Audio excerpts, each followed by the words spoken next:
வணக்கம் மக்களே. இன்றைக்கி நம்ம புறாங்களுக்கு மூலிகை தண்ணி தான் வைக்க போகிறோம். அது எதனால் அப்படின்னா, இப்போ நமக்கு கண்டினியூஸாக நிறைய பேர் இன்ஸ்டால் அனுப்பிட்டுருக்கீங்க. இப்போ பறவை காய்ச்சல் வந்துட்டுருக்கு, சென்னையில் காகம் நிறைய டெத் ஆகிட்டுருக்கு அப்படின்னு. ஸோ அதனால் நம்மளும் நம்ம புறாங்களுக்கு தலைக்கருக்கு வேறு வந்துட்டுருக்குங்கனால ஒரு பிடிஎஃப்பில் நம்ம பார்த்தோம் தலைக்கருக்குக்கு நாட்டு மருந்து என்னென்னு. ஸோ அதுக்கு சில பொடிகள் போட்டிருந்தாங்க. இந்த 5 பொடி தான்: சிறியானங்கை பொடி, கடுக்காய் பொடி, பப்பாளி இலை பொடி. அதில் பாருங்கள், அதில் என்னென்ன பயன்கள்லாம் அதில் போட்டிருப்பாங்க. அதுபோல் தும்பை பொடி, அதுபோக மஞ்சள் பொடி.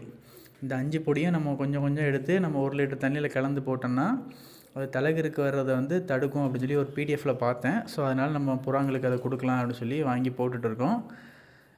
ஸோ அதை புறாங்களுக்கும் மற்ற பேட்ஸ் குடிக்கிற தண்ணியிலையும் நம்ம லைட்டாக கலக்கி வச்சுருக்குறோம்.